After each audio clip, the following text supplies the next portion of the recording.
June 12th, 2026, BMO Field in Toronto. We are looking at a Group B World Cup clash that is honestly so much more than just a game of football.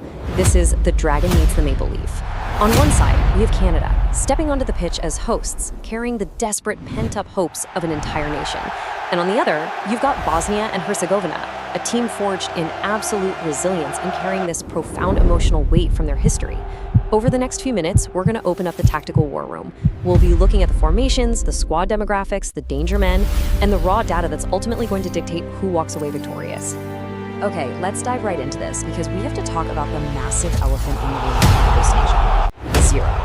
Across 3 previous World Cup appearances, we're talking 1986, 2022, and heading into this 2026 tournament, Canada has exactly 0 wins. They have 0 draws, that's 6 matches played, and 6 defeats. They literally have never won a single World Cup match. So, when these Canadian players step onto their home turf, they aren't just playing for 3 points in Group B. They are fighting tooth and nail to erase a historical goose egg that has haunted their national program for decades.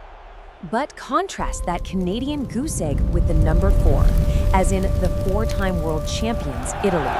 To even get to this stage in 2026, Bosnia and Herzegovina had to navigate a ridiculously grueling qualification path, ultimately eliminating the mighty Italians on penalties. Think about that for a second. The Dragons of the Balkans sent a 4-time world champion packing. It is a blazing red indicator that Bosnia isn't just here for the ride. They are absolute giant slayers, and their path to Toronto proves they have the tactical discipline and the pure nerve to perform under immense pressure. Now, you really can't grasp the tactical mentalities of these 2 squads without looking at their painful historical journeys. It's like a giant puzzle. Canada qualified way back in 1986, and then nothing. 36 years of total silence. Entire generations of players came and went. When they finally clawed their way back in 2022 in Qatar, it was a disaster. 3 matches, 3 defeats. Meanwhile, Bosnia declared independence in 1992, surviving the longest siege of a capital city in modern warfare, in Sarajevo. They literally built a football program from the ashes of conflict, eventually reaching their first World Cup in 2014. Resilience. Today, Group B, Toronto. All right, moving into Section 1, the pre-match dossier, squads head-to-head. Let's start by comparing the squad demographics because the makeup of these teams completely dictates how they play. Canada is bringing a squad with an average age of 26. This is a highly Europe-embedded team, honestly one of the most integrated in CONCACAF history. You've got key players operating in top leagues at massive clubs like Juventus, Bayern Munich, and Villarreal. It's a developmental pipeline that has finally matured. Bosnia, on the other hand, presents this fascinating structural challenge. They are essentially a bridge of generations. They're anchored by old warriors, specifically a 40-year-old captain, but they are simultaneously energized by highly explosive 18 and 21-year-old rising talents. It's like an army built for one last campaign, blending extreme veteran savvy with pure youthful fearlessness. Which brings us to Section 2, Tactical Weapons, the Danger Men. Now, what's really interesting about Canada's attacking arsenal is how it's built around clinical finishing combined with intense structural discipline. You have Jonathan David. He's just 25 years old, but already boasts 39 international goals, more than any player in Canada's history. He's a standout at Juventus, a pure finisher who just answers when the big stage calls. Then you have John Buchanan at Villarreal. He is quite literally Canada's chaos weapon, an explosive winger who can completely destroy a defensive line in just 2 touches. But the real anchor here, that's Jesse Marsch's system. Canada is highly organized, incredibly disciplined, and super hard to beat. They rely heavily on high pressing and rapid transitions, utilizing the pace of guys like Buchanan to exploit spaces the absolute second they win the ball back. But let's flip the script, because looking at Bosnia's attacking arsenal, Jesse Marsch's defense is going to have its hands completely full.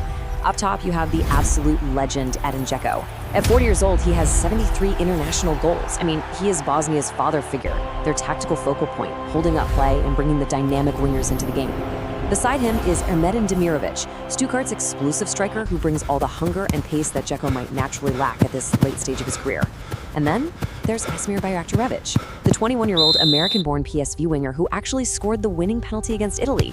He represents the sheer danger on the flanks, always ready to isolate defenders one-on-one. So this leads us to what I think is the most absolutely crucial tactical question of the entire match. Can Canada maintain their defensive shape without their captain, Alphonso Davies? There is a really dark shadow hanging over this fixture because Davies suffered a hamstring injury in the Champions League semifinal. If the man who literally makes Canada breathe is absent, Jesse Marsch's system takes a massive, massive hit. Without Davies' world-class recovery speed on the left flank, Canada is left highly exposed. And you can bet for sure that is exactly where Bosnian wingers like Bajatorevic and Demirovic are going to focus their attacks, trying to overload that side and just feed crosses right into Dzeko. Section 3. Let's move beyond the tactics for a second and talk about the 12th man, atmosphere and emotion. You have to contrast the energy of these two fan bases, right? On one side, you have Canada's home turf advantage. BMO Field is going to be packed with 40,000 absolutely deafening fans who have literally waited their entire lives to see their country win a World Cup match on home soil. That kind of crowd energy will push Canada to press high and start incredibly fast. But on the flip side, you have the Bosnian diaspora, the Dragons. When they sing, they are carrying the deep emotional memory of war, of survival, and of national rebuilding. They aren't just cheering for a sports team, they are cheering for the very existence and pride of their nation. That kind of emotional backing gives the Bosnian players an almost bottomless reservoir of resilience when they are put under pressure. Okay, time for section 4, the verdict. Data, form, and predictions. Let's bring this back to the cold, hard numbers. Statistically speaking, there is a pretty clear gap between these two sides. As of June 2026, Canada is ranked 27th in the world, while Bosnia sits down at 64th. That's a solid gap of 37 places. And Canada's recent form is stellar. They're completely unbeaten in their last 8 international matches, which really shows that Marsch's organizational structure is paying massive dividends. Bosnia, conversely, has recorded 5 consecutive draws. They've been really struggling to find the back of the net, logging just 1 goal in their recent warm-ups. Their attack has been stuttering, relying heavily on a 40-year-old engine. So on paper anyway, Canada has a massive momentum advantage. And this brilliantly illustrates exactly how the analytical models weigh these factors. According to the sportscasting supercomputer, Canada goes into this match with a 55.8% win probability. The likelihood of a draw sits at 24.4%, while a Bosnian win is trailing at 19.8%. So the expert consensus and the betting markets heavily favor Canada, with the data pointing toward a tight, controlled 1-0 victory for the hosts. The models clearly believe Canada's structure is just going to be too difficult for a stuttering Bosnian attack to break down, even if Davies happens to be out. But as we've seen time and time again, football isn't played on a supercomputer, is it? It's played on grass by human beings. This is not just a football match. This is war without weapons. This quote really anchors us right back to the emotional reality of the fixture. If Edin Dzeko finds even one split second of magic, or if Canada buckles under the immense pressure of their 36-year wait and the expectations of 40,000 screaming fans, well, those supercomputer win probabilities won't mean a thing. When the referee finally blows that whistle, all the history, all the FIFA rankings, and all the tactical dossiers just fade into the background. It simply comes down to this: 90 minutes, 11 versus 11, 1 ball. It's going to be Jesse Marsch's clinical, modern, European-style pressing system going head-to-head with a Bosnian side built on sheer willpower, national pride, and the veteran savvy of a legendary striker.